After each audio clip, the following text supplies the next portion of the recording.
నాకు ఇచ్చిన అవకాశాన్ని బట్టి దేవునికి వందనాలు చెల్లిస్తున్నాను. మరి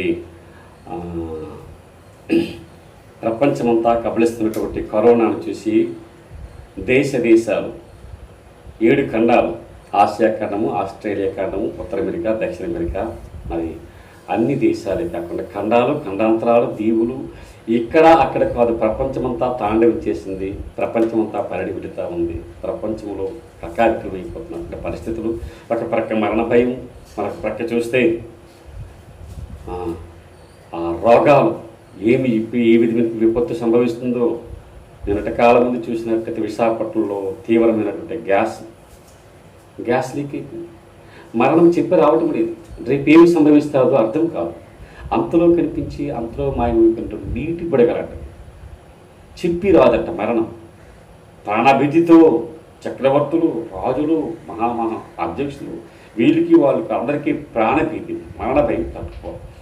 అయితే ప్రియమైన వాళ్ళారా, దేవుడు ఇదొక వర్తమానంలో నాకు నిలబెట్టుగా ఉంటుంట. ఉదయకాలపు అన్నగారు చెప్పినటువంటి ఆ వర్తమానం, ఎందుకంటే వర్షిప్ వర్తమానంలో సమస్య ఏంటి? సమస్య మనిషికి సమస్య ఉంది, దేవుడికి సమస్య ఉంది, ధర్మశాస్త్రానికి సమస్య ఉంది, లోకానికి సమస్య ఉంది. సమస్యతో కూడినటువంటి లోకం. దీనికి అంతటికి మూల కారణం ఏంటో తెలిసిన మనిషి హృదయపు స్థితి. మనం చాలాసార్లు హృదయం కోసం మాట్లాడాం. ఈ స్థితి మన పరిస్థితి. ఒకసారంట విలియం గోల్డింగ్ అనే వ్యక్తి ద లార్డ్ ఆఫ్ లైఫ్ అనే పుస్తకం రాశాడు. William Golding the lord of life అనే పుస్తకం రాసి, ఆ లార్డ్ ఆఫ్ లైఫ్ అనే పుస్తకంలో ఏంటంటే కీటకానిక ప్రభు అని చెప్పేసి ఒక పుస్తకం, దానికి నోబెల్ బహుమతి వచ్చింది. అయితే ఆయన అంటాడు, అయ్యా మీరు ఇంత చక్కగా ఈ పుస్తకం రాశారు కదా, దాంట్లో మీకు సంక్షిప్తమైనటువంటి కొన్ని మాటలు చెప్పండి అని చెప్పారు. అంటాడు ఆయన, man produces sin just like A B produces honey. Man produces sin అంటే తేనెటీగ తన యొక్క మకరందాన్ని రోజు రోజుకి ఏ విధంగా గ్రోలుతూ ఉంటుందో ఉత్పత్తి చేస్తాడు. మనిషి అంట తన పాపాన్ని రోజు రోజుకి ఇంక్రీజ్ చేసుకుంటూ ఉత్పత్తి చేస్తున్నాడు కదా, తనకు తగ్గించుకోలేడంట. ఆ పాపపు బంధాలను బయటికి రాలేడంట. అది డేవిడ్ ఓవిడ్ అనే వ్యక్తి, ఆయన పెద్ద సైంటిస్టు, తర్వాత గొప్ప తత్వవేత్త. ఆయన నీ హృదయం కోసం మాట్లాడమంటే ఆయన గొప్ప తత్వవేత్త అంటాడు, అయ్యా నేను మంచి చేశాను, మంచి రాస్తున్నాను, మంచి పుస్తకాలు రాస్తాడు ఆయన. మంచి చూశాను, మంచిని రాశాను. మంచి చేయడం నా చేత కాదు, ఎందుకంటే నేను చెప్పేది మీరు చేయండి కానీ నేను చేసేది మీరు చేయకండి అంటాడు.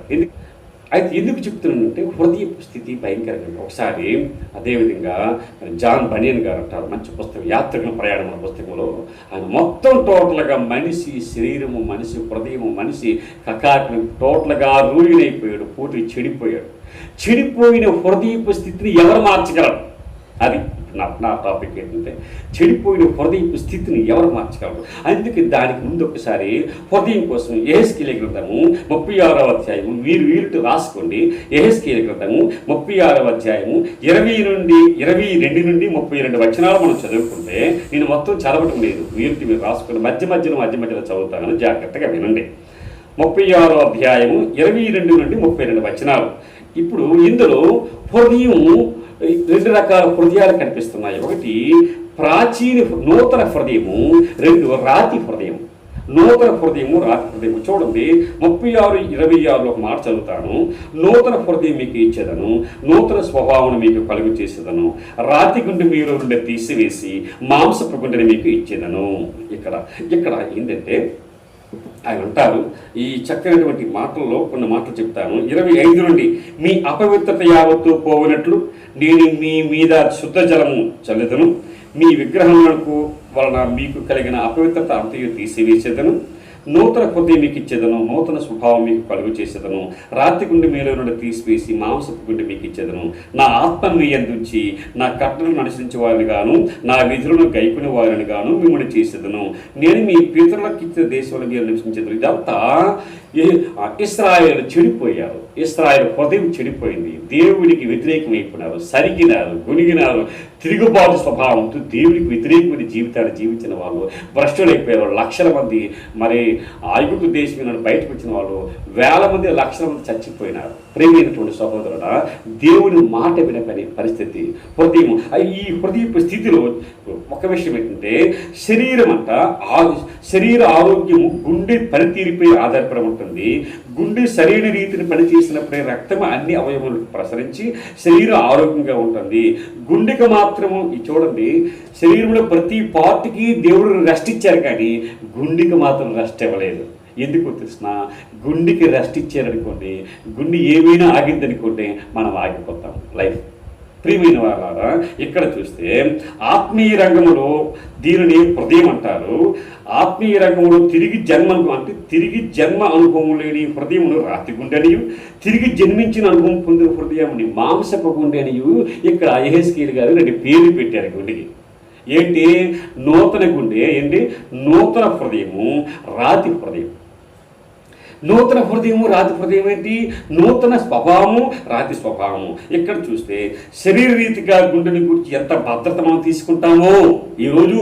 ఏమంటే ప్రతి వ్యక్తి చూస్తే చిన్న పిల్లలు, పెద్ద పిల్లలు గుండె జబ్బులు విపరీతంగా వస్తున్నాయి.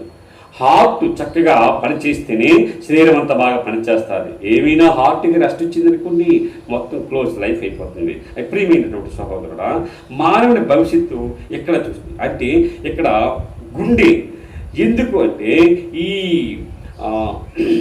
బైబిల్లో హృదయం గురించి కొన్ని జాగ్రత్తలు, కొన్ని హెచ్చరికలు చెప్పాలనుకుంటున్నాను. ఒకటోది ఏంటంటే సామెతల గ్రంథము 4వ అధ్యాయము 23లోకి మారుతుంటారు అనమాట. ఏమిటంటే ఇక్కడ నీ హృదయములో నుండి జీవధారణ బయలుదేరను. ఈ హృదయములో నుండి, ఈ గుండె నుండి, ఏమిటి ఈ హృదయం నుండి ఏంటి జరుగుతూ ఉన్నాయి ఆ స్థితి. అంటే మన హృదయపు స్థితి మనం తెలుసుకునేటప్పుడంట, నీవు తెలుసుకునేటప్పుడంట, నీవేంటో నీకు తెలుసుకునేటప్పుడంట నీ ప్రవర్తన మారుతూ ఉంటుందన్నమాట. నువ్వు తెలుసుకోకపోతే నీ ప్రవర్తన ఎప్పుడు నీవు సరి చేసుకోలేవంట. ఇక్కడ చూస్తే ఇక్కడ నిత్యత్వములో మానవ స్థానాన్ని, అనగా అది పరలోకము నరకము నిర్ధారించేదంటే హృదయపు స్థితి అంట. నిత్యత్వంలోకి వెళ్ళే ఉందంట. అక్కడికి వెళ్ళడానికి ఈ హృదయ స్థితిని ఎప్పటికప్పుడు మార్చుకుంటూ ఉండాలంట. నీ హృదయంలో నుండి జీవధారణ బయలుదేరను. కాబట్టి అన్నిటికంటే ముఖ్యంగా నీ హృదయమును భద్రంగా కాపాడుకోవాలని చెప్పేసి సొలొమోను గారు రాసుకుంటారు. అదే కాకుండా సామెతల గ్రంథము మరి 23వ అధ్యాయం 7వ వచనంలో ఏముంటుంది? హృదయ పరిస్థితి మానవ శీలమును, అది అతని భవిష్యత్తును నిర్ధారించును. అట్టివాడు తన ఆంతర్యంలో లెక్కలు చూచుకునేవాడు. తినుము త్రాగుము అని అతను నీతో చెప్పులది, అది అతని హృదయంలో నుండి వచ్చిన మాట కాదు. ఏమండి, నోటితో మాట్లాడతారు, హృదయంతో మాట్లాడతారు. కొంతమంది చెప్తారు కదా, లోపల ఒకటి బయట ఒకటి, లోపల ఒకటి బయట ఒకటి. అంటే ఈ విధంగా లోపల ఉన్నది బయటికి చెప్పరు, కానీ కపట హృదయపు స్థితి ఎట్లా ఉంది. ఇక తర్వాత చూస్తే మత్తయి సువార్త 15:18 ఏమంటారు తెలిసిన? హృదయము సకల దుష్టత్వానికి పుట్టినిల్లంట. ఏమండి, అదేవిధంగా రోమాపత్రిక అక్కడ మార్కు సువార్త 7వ అధ్యాయం 21-23 ఇక్కడ అంటే నోటి నుండి బయటకు వచ్చేది హృదయం నుండి వచ్చును, అవే మనిషిని అపవిత్రపరుస్తుందని మత్తయి గారు అంటారు. మార్కు గారు ఏమంటారు?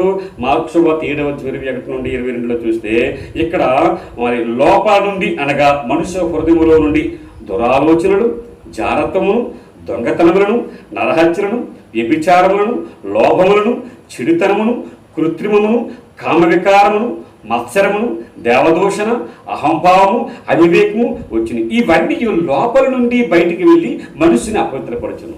బిల్లీ గ్రహం గారు తన ప్రసంగాలలో, సహోదరుడా సహోదరి, బిల్లీ గ్రహం గారు తన ప్రతి ప్రసంగంలో హృదయం కోసం అటువంటి మాట్లాడతారు. అందుకే సులువుగా చిక్కులు పెట్టి 7 పాపాల కోసం అనేక సార్లు చెప్పుకొస్తుంటారు. ఎందుకంటే ఈజీగా ఏర్పరచబడ్డే ప్రతి భక్తుడు కానీ ఎంత గొప్ప వ్యక్తినే సరే ఏమిటంటే క్రీస్తు మాత్రం హృదయపు మార్చగలడు, కానీ ఈ లోకంలో ఎవరు కూడా మార్చలేరు. కాబట్టి హృదయపు స్థితిని కోసం ఎక్కువగా చెబుతుంటారు బిల్లీ గ్రహం గారు. ప్రపంచ సువార్థికుడే, మంచి సువార్థికుడు. ఇక్కడ చాలామంది ఎన్నెన్నో ప్రసంగాలు చేస్తాం. మన హృదయాన్ని మనం చెక్ చేసుకుంటూ ఉంటారట. ఇప్పుడు మనం డ్రెస్ వేసాం కదండి, చక్కని డ్రెస్ వేసాము, లేకపోతే లేడీస్ అయితే మన చీరలు కడతారు.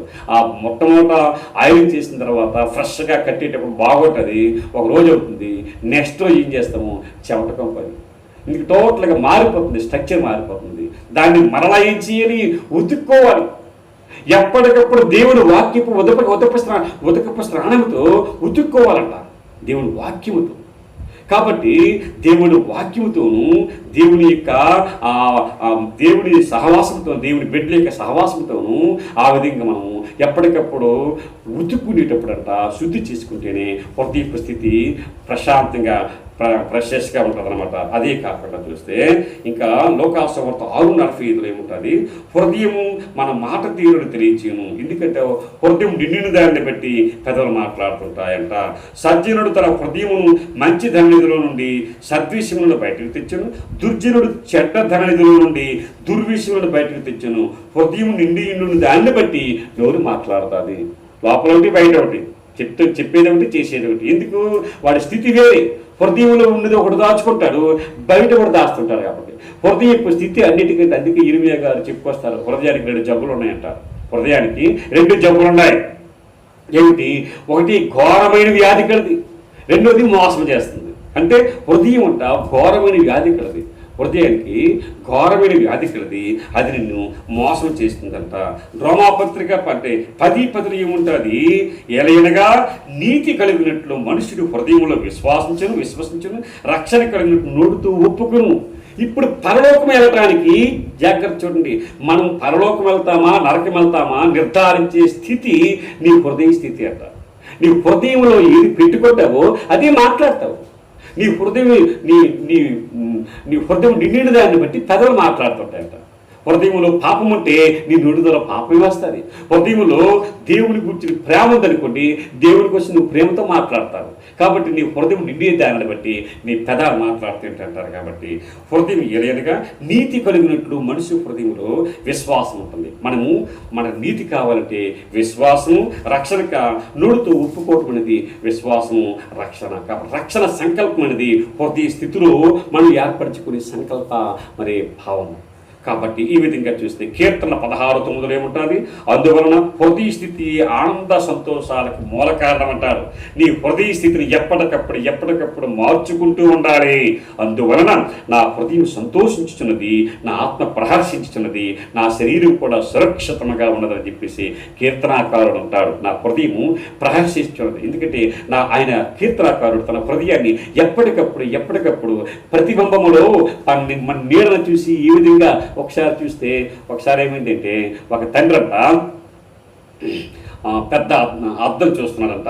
అద్దం చూసుకుంటూ ఉండేటప్పుడంట ఆ ముఖం భయంకరంగా కనిపిస్తుందంట. వెంటనే ఏం చేశాడంటే లోపలికి వెళ్ళి ఒక బకెట్ నీళ్ళు తీసుకొచ్చి ఆ అద్దాన్ని పామి ఒక క్లాత్తో అద్దాన్ని తుడుస్తూ ఉన్నాడంట. తుడుస్తూ ఉంటే ఇంకా చూస్తుంటే తన ముఖం ఇంకా భయంకరంగా కనిపిస్తూ ఉంటుందంట. ఈ లోపల వాళ్ళ పాప బయటకు వచ్చేసి, డాడీ అంటే ఏం చేస్తున్నారు? భయంకరంగా అర్థం ఉంది, చూడు నా ముఖం ఎంత భయంకరంగా కనిపిస్తుందంటే, అప్పుడు వాళ్ళ పాప అంటుందంట, డాడీ ఆ మిర్రరు అర్థం భయంకరంగా లేదు, నీ ముఖమే భయంకరంగా ఉంది, నీ ముఖం చూసుకోని చెప్పుకొచ్చిందంట.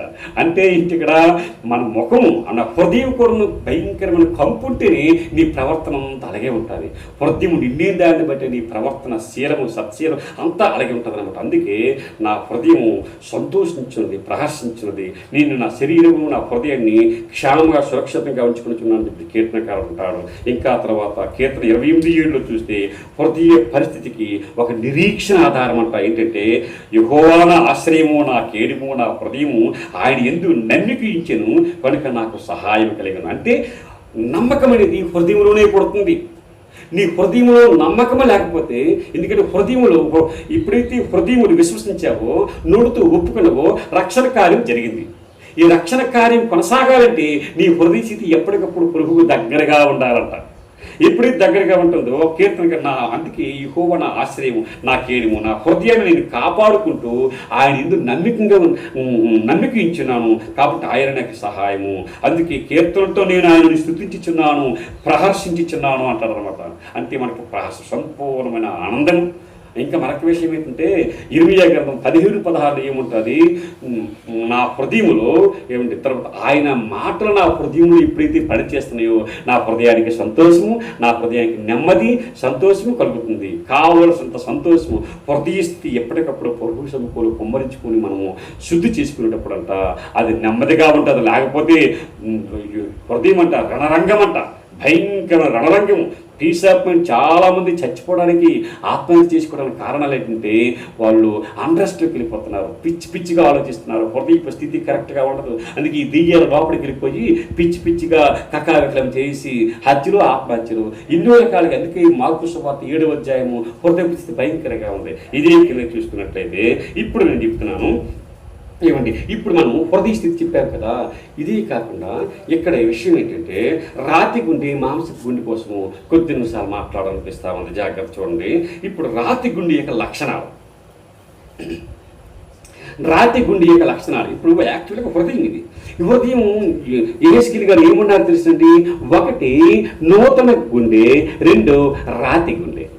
ఈ రాతి గుండె లక్షణాలు ఏంటంటే అది జగముండిది. ప్రసంగి 8వ అధ్యాయం 11వ వచనం చూస్తే కొంతమంది హృదయాలు రాటు దేరిపోతాయి. శుద్ధితోని కొట్టినా చలనాంగం ఉండదు, చలనం ఉండదు. ఎందుకు తెలిసిన ఇక్కడ చూడండి, ప్రసంగి 8:11 చూస్తే దుష్క్రియకు తగిన శిక్ష శీఘ్రంగా కలగకపోవటం చూచి మనుషులు భయము విడిచి హృదయపూర్వకంగా దుష్క్రియలు చేయుదురు. హృదయపూర్వకంగా దుష్క్రియలు చేస్తున్నారు. ఎందుకు? దేవుడు ఎప్పుడో కనిపించలేదండి. ఆయన ఏం చేస్తాడులేండి, ఏం లేదు. ఈ విధంగానే కరోనా రావడానికి కారణాలు తెలుస్తుంది. కరోనా లాంటి వైరస్లు, సునామీలు, ప్రమాదాలు రావటానికి సంభవించడానికి కారణాలు ఏంటంటే దేవుడు చూస్తాడు అకస్మాత్తుగా దేవుడి అందుకే ఇర్మియా గ్రంథము 23వ అధ్యాయం 19వ వచనంలో యెహోవా మహా ఉగ్రతను పెనుగాలి అన్యులైన వారి మీదకి ఫిల్లును దిగును. అది ఎప్పుడు ఏ సునామీ రూపంలో, ఏ ఉపద్రవం రూపంలో, ఏ కరోనా రూపంలో ఈ భూమి మీదకి సంభవిస్తుంది. వాళ్ళు తన మన భేదం లేదు. దేవునికి దూరమైన వాళ్ళు, వాళ్ళ హృదయ స్థితిని మార్చుకోలేని వారు మీద దేవుని ఉగ్రతను పెనుగాలి పిల్లుని ఎప్పుడు దిగుతుందో తెలియదు అన్నమాట. కాబట్టి ఈ విధంగా ప్రసంగి 8:11 చూస్తే అది మొండి హృదయం అంట. ఎందుకంటే హృదయపూర్వకంగా వాళ్ళు దుష్క్రియలు చేయుచున్నారు, దేవుడికి దూరం అయిపోతున్నారు వాళ్ళు.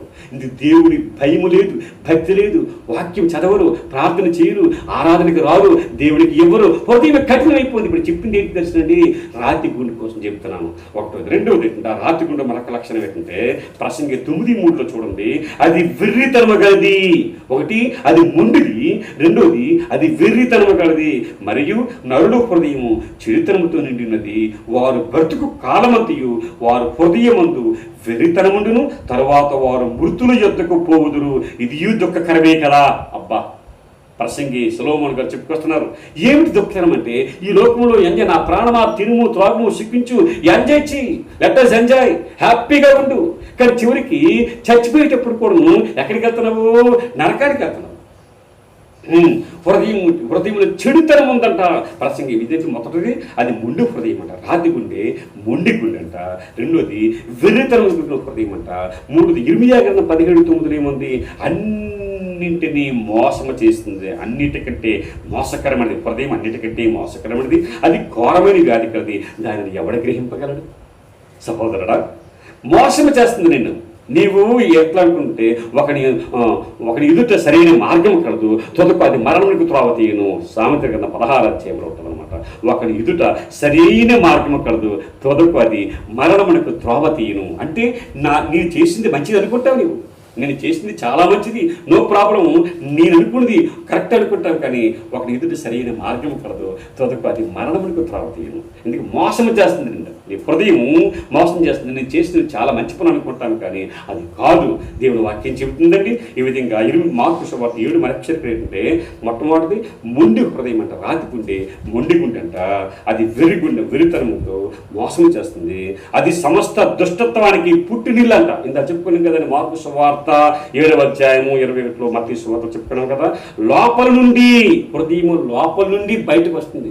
ఏమండి, బయట తింటే లోపలికి అపత్రపరచబడదు కానండి, లోపల నుండి బయటకు వచ్చేది మనిషిని అపత్రపరుస్తుంది. ఇందాక లిస్ట్ చదువుకున్నాం కదా, ఒక పెద్ద పెంట హృదయంలో పెద్ద పెంట ఉంటుంది. ఆ పెంట మరలా చదవవలసిన లేదు. ఎందుకంటే లోపల నుండి దురాలోచనలు, జారత్వము, దొంగతనాలు, నరహత్యలు, వ్యభిచారములు, ఏమిటి లోభాలు, చెడుతనములు, కృత్రిములు, కామ వికారాలు, మత్సరములు, ఈ లోకం ఈనాడు చెడిపోవడానికి కారణం ఏంటండి?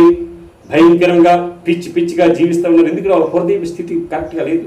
కామ వికారాలు, దోపిడీలు, దొంగతనాలు, హత్యలు, ఆత్మహత్యలు, నరహత్యలు, భయంకరంగా విచ్చలవిడి విశృంఖల శృంగారం. ఆ ఇటది దేవుని ఉగ్రత ఎందుకు వచ్చింది తెలుసునండి? వాళ్ళు దేవుని గొప్పతనాన్ని ప్రక్కన పెట్టేసి ఇష్టం వచ్చినట్టు జీవిస్తూ ఉన్నారు. వాళ్ళు ఫ్రీ సెక్స్ ఒకటే కాదు, అన్ని తినడము, తాగడము, సుఖించు. నా ప్రాణమా తిను, ధనవంతుడు చెప్పినట్లుగా నా ప్రాణము తినుము, తాగము, సుఖించు. ఆ సుఖమని ఈ లోకపరమైనటువంటి వాటి మీద శరీరాన్ని పెంచుకొని విశృంఖల శృంగారం చేసుకొని దేవుని గొప్పతనాన్ని, దేవునికి ఇవ్వవలసినటువంటి ఆ ఘనత లేకపోతే ప్రయారిటీస్ ఇవ్వకుండా వాళ్ళుగా జీవిస్తుంది. కాబట్టి దేవుని ఉగ్రత ఈ లోపలికి వచ్చింది. కాబట్టి ప్రియమైన సహోదరుడా, సహోదరి, ఉన్న పాటు నీ హృదయ స్థితిని మార్చుకో, లేకపోతే దేవుని ఉగ్రత భయంకరంగా వస్తుందన్నమాట. అదే కాకుండా హెబ్రీ 3:11-12 ఏమంటే విశ్వాసం లేని హృదయం అంట. సహోదరులారా, జీవము గల దేవుని విడిచిపోయినట్టు విశ్వాసం లేని దుష్ట హృదయం మీలో ఎవరిదైనా ఒకవేళ ఉందేమని జాగ్రత్తగా చూసుకోని చెప్పేసి పౌలు గారు హెబ్రీలకు రాస్తుంటారు. దుష్ట హృదయం, ఈ రాతి గుండె చూడండి. రాతి హృదయము యెహెజ్కేలు గారు 2 చెప్పుకొచ్చారు కదా, నూతన గుండె, రాతి గుండె. ఇప్పుడు రాతి గుండెలు ఇన్ని లక్షణాలు ఒకసారి చెక్ చేసుకుంది. ఇన్ని లక్షణాలు ఉంటే మన పరలోకం చేరగలమా? విశ్వాసం లేని హృదయం ఇది. కాబట్టి 2 పేతురు 2:14 ఏముంది? లోభత్వంతో కూడిన హృదయం అంట. లోభత్వం ముందు సాధకు చేయబడిన హృదయం గలవారును మీరు శాపగ్రస్తులై ఉన్నారు. అంటే మనం మంచిగా ఉన్నాం. అబ్బో, మోజెస్ బ్రదర్ చాలా మంచివాడు. లాభం అంటే పిసిని గుడ్డితనం, అది కూడా డేంజరే. ఇవ్వకపోవడం, ఉన్నది ఇవ్వలేము. ఎందుకు? లోపల ఉంటుంది, బయటకు ఇవ్వలేము. ఆ త్యాగపూరితమైన హృదయం, ఆ దాతృత్వము లేదు. ప్రభు అంటారు కదండి, పేదలను కనికరించేవాడు యెహోవా కప్పించేవాడు. నీకు తగ్గ డబ్బు ఉంది, అన్నీ ఉన్నాయి. ఆ ప్రక్కన భయంకరంగా తిండి లేకుండా భయంకరమైన పరిస్థితులు ఉంటే నీవు ఏమి ఇస్తున్నావు? అది పిసిని గుడ్డి హృదయం, లాభత్వం కూడా హృదయం, అది కూడా డేంజరే. అదే కాకుండా చూస్తే ఇక్కడ మత్తయి 23:20 ఏముంటుందంటే దోపుతోనూ అజితేంద్రియులతో హృదయం అంట. అంటే అయ్యో వేషధారుని శాస్త్రులారా, పరిశీలారా, మీరు గిన్నెయు పల్లెమును వెలుపట శుద్ధి చేయరు, కానీ లోపల మీ హృదయాన్ని మీరు శుద్ధి చేసుకోలేకపోతున్నారు. ఇలాంటి శాస్త్రులు లాంటి వాళ్ళు, పరిశీలి లాంటి వాళ్ళు మీద చూసిన వాళ్ళు చాలా మంది ఉంటారు. లోపల చెడిపోవడం. కాబట్టి ఇది ఇట్టి రాతి గుండె దేవునికి ఇష్టమైనది కాదు. ప్రకటన 21:5 చూస్తే, అక్కడ 2 కొరింథీ 5:11 చూస్తే సృష్టి అనగా ఇక్కడ కాగా ఎవడైనా క్రీస్తు నుండి ఉన్న ఎడల వాడు పాతవి పోయి కొత్త వస్తాయట. ఈ పాత హృదయం రాతి గుండె ప్రక్కకెళ్ళిపోయి నూతన హృదయం వచ్చేస్తుందంట, నూతన స్వభావం. ఇప్పుడు నేను చూడండి, గుండె మార్పు విషయంలో ఒక 4 చెప్పేసి నేను ఇప్పుడు వచ్చేస్తాను. మనకు 5 నిమిషాల టైం ఉందండి. ఇక్కడ చూస్తే ఈ గుండె మార్పులో కొన్ని విషయాలు. ఒకటోది ఏంటంటే, నీవు ఎప్పుడైతే నీ రాతి గుండె రోజుకి ఖననం అయిపోతుందో, రాతి స్వభావం అయిపోతుందో, లేకపోతే హార్డ్ అయిపోతుందో, దాన్ని రికగ్నైజ్ చేయాలి, గుర్తించాలంటే ఒకటవుతుంటే నీ గుర్తింపు కావాలంటే మనం ఏం చేయాలి? ఒక ప్రభువు నమ్ముకున్న తర్వాత, మనకు దేవుడు నమ్మకపోయినా దేవుడు నమ్ముకునే వారికి అతివేగంగా సాతాను వచ్చేసి వాడు హృదయాన్ని ఏం చేస్తారు తెలుసండి? భ్రష్టత్వం చేసి ఎక్కడో ఉన్నటువంటి ఆ వీక్నెస్ని మరలా పట్టుకుని అక్కడ తీసుకెళ్ళిపోతుంటారు. కాబట్టి ఇక్కడ రియలైజేషన్ కావాలా, రికగ్నిషన్ కావాలా. First we have to recognize our heart. మన హార్ట్ని గుర్తిస్తుంది. ఎప్పటికప్పుడు ఏ విధంగా ఏ యాంగిల్లో పడిపోతున్నాము, ఏ ఏరియాలో పడిపోతున్నాము, ఎక్కడ మనం ఫెయిల్ అవుతున్నాము, అది గుర్తించాలంట. అందుకే ఇర్మియా 17:9 ఒక రోగి ఎదుట రోగి అంటే ఇక్కడ ఈ విధంగా చూస్తే పాపం మొదట హృదయాన్ని అన్నిటికంటే మోసం చేస్తుంది. కాబట్టి ఆ ప్లేస్, ఆ ఏరియాని గుర్తించాలి. రెండోది రిటర్న్, అంటే గుర్తించిన తర్వాత ప్రభువా అని వాస్తవంగా ప్రభు దగ్గరికి వచ్చేయాలి, ఒప్పుకోవాలి. ప్రభు నేను ఏరియాలో పడిపోయినాను, ప్రభు నేను ఏరియాలో నేను ఇవ్వవలసింది ఇవ్వలేకపోతున్నాను, చేయవలసిన ప్రార్థన చేయలేకపోతున్నాను, రావాల్సినటువంటి నీ మందిరానికి రాలేకపోతున్నాను, పరిచయం చేయవలసిన వాళ్ళు అన్ని ఫెయిల్యూర్. అయితే failure is not a final అంట. Failure is not a final, it is ఒక ప్రతి అపజీమక విజయానికి సోపానం క్రైస్తవ జీవితంలో. ఎన్నిసార్లు ఫెయిల్ అయిపోతున్నా మరలా ప్రభు దగ్గర క్షమాపణ దొరుకుతా ఉంది. ప్రభు దగ్గర వాస్తవం ఒప్పుకునేటప్పుడంట దేవుడు మరలా క్షమించి మనల్ని ఏం చేస్తారు తెలిసిన మరలా ముందుకు తీసుకుంటారు. కాబట్టి ఫస్ట్ రియలైజేషన్, రికగ్నిషన్, రెండోది ఏంటంటే రిటర్న్, ప్రభు దగ్గరికి మరలా తిరగాలంట. నేను ఇవన్నీ చెప్పండి. నిర్గమకాండ 15:26 చూస్తే హృదయం అంటే స్వస్థపరచుకోవాలి నేనే, ఆంతర్యమందు స్వస్థపరచువాడు ఆయనే, నీవు తిరిగి నా 4:1 నా ఎత్తకు వచ్చేవారు నేను ఎంత మాత్రం తోసివేయను, యోహాను 6:3 ఇవన్నీ చెప్పుకొస్తే అంటే ప్రభు దగ్గరికి వచ్చేవాడిని ప్రభు తోసివేయడు. కాబట్టి హృదయ స్థితిని మన స్థితిని జ్ఞాపకం చేసుకుని రికగ్నైజ్ చేసుకొని గుర్తించి మళ్ళీ ప్రభు దగ్గరికి వచ్చేటప్పుడంట అది ఆ విధంగా రిలింక్వైజింగ్ అంటే చూస్తుంది సంపూర్ణముగా ఆయనగా అప్పగించుకోవడం అంట. ఇప్పుడు అంటే ఈ విధంగా చూస్తే ఇక్కడ సంపూర్తిగా అప్పచెప్పుకోవటము. సామెతలు 23:26 నా కుమారుడా నీ హృదయం నాకు ఇమ్ము అంటున్నాడు ప్రభు. నా కుమారుడు నీ హృదయాన్ని నాకు ఇమ్ము. ఇందుకే దేవుని చేతిలో మన హృదయాన్ని పెట్టకపోతే నచ్చినట్లుగా మనసు మెచ్చినట్లుగా ఏంటేంటో చేస్తాం. అదే కాకుండా తర్వాత రిసిగ్నేషన్ లాస్ట్లో ఆయన కార్యాలకు, ఆయన సమస్తమైన కార్యాలకు నిన్ను ఒప్పుకోవటమే.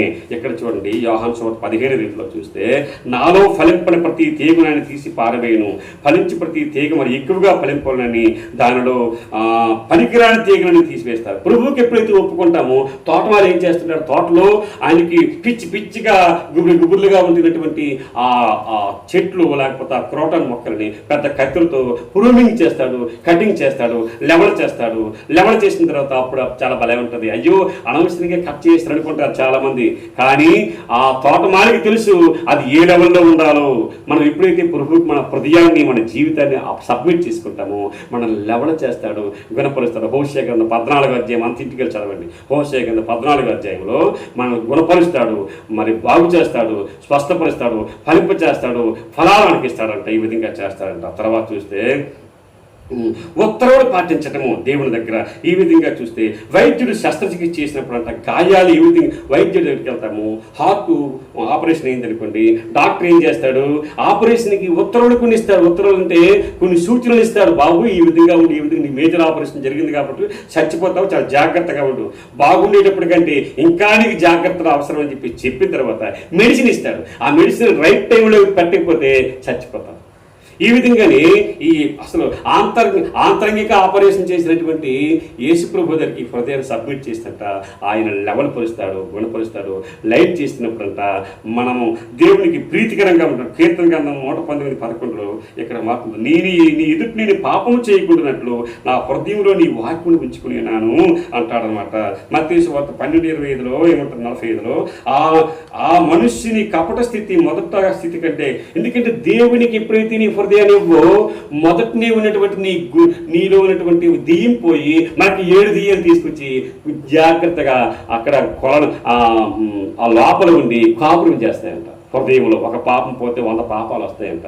దేవుడికి సబ్మిట్ చేసుకుంటే దేవుడు మన హృదయంలో మారుస్తుంటాడు. తర్వాత చూస్తే రెసిస్టింగ్ ఎదిరించుట అంటే ఈ విధంగా చూస్తే 4:7 అపవాదం ఎదిరించండి, వాడి మీద పారిపోండి. హృదయం ఎప్పుడైతే మన దేవుడు వాక్యంతో నిండి ఉంటాదో, దేవుడితో సహవాసం చేస్తుంటావో, వాక్యం చదువుతుంటావో, నీ స్థితి అంతా కలిపి ప్రభువుకి సన్నిహితంగా ఉంటుంది. Close relationship with God. ఎప్పుడైతే నీ హృదయ స్థితి బాగుంటుందో నీవు దేవుడితో సమాధానంగా ఉంటావు, నీ పరిస్థితి బాగుంటుందో నీవు దేవుడి బిడ్డలతో సమాధానంగా ఉంటావు, నీవు లోకంతో కూడా చక్కగా ఉంటావు అనమాట. ఎందుకంటే నీ పరిస్థితి బాగుంది కాబట్టి. నీ పరిస్థితి గైబులిగా ఉందనుకోండి, సాతానికి నీకు ఎప్పుడైతే సాతాను చేతిలో ఉంటావో నీ స్థితి బాగుంది.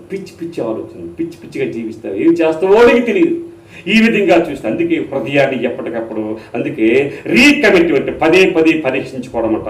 చివరిగా 139 కీర్తి 23-24 చూస్తే దేవా నన్ను పరిశోధించి నా హృదయమును తెలుసుకును, నన్ను పరీక్షించి నా ఆలోచనను తెలుసుకును, నీకు ఆయాసకరమైన మార్గం నా యందు ఉన్నదేమో అని చూడము, నిత్య మార్గము నీవు నడిపించి అని చెప్పేసి దావీదు కీర్తనాకారుడు చాలా చక్కగా దేవునికి సబ్మిట్ చేసుకుంటున్నాడు.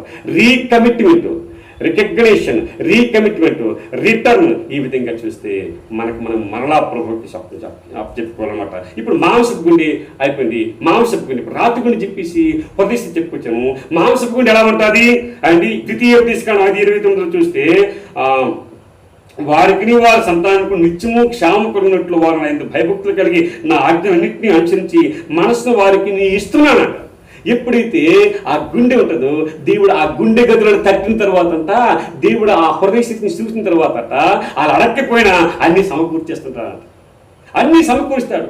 ఆస్తి, ఐశ్వర్యము, ఆనందము, ఏమండి తర్వాత ఐశ్వర్యం, ఆస్తి అన్ని దేవుడు బుద్ధి జ్ఞానములు సర్వ సంపదలు దేవుడు ఆయన పుష్కలంగా వాళ్ళకి ఇస్తుంటారంట. అదే కాకుండా చూస్తే దేవుని వెతికి హృదయం అంటే ఎప్పుడైతే మాంస హృదయం అంట దేవుని వెతుకుతూ ఉంటారంటే ఈ హృదయం. అందుకే 2వ దినవృత్తాంత 11:16 ఏముంటుంది అనమాట ఇక్కడ చూస్తే, అందుకే వారి చర్యలైనట్టుండగా ఇశ్రాయేలు గోత్రములు ఎంతంతటం ఉన్నటువంటి ఇశ్రాయేలు దేవుడిని యెహోవాను వెతుకుటకు మనస్సు నిలుపుకునే వారే వాళ్ళు. అంటే దేవుని ఎందుకు మనస్సు నిలుపుకుంటారట.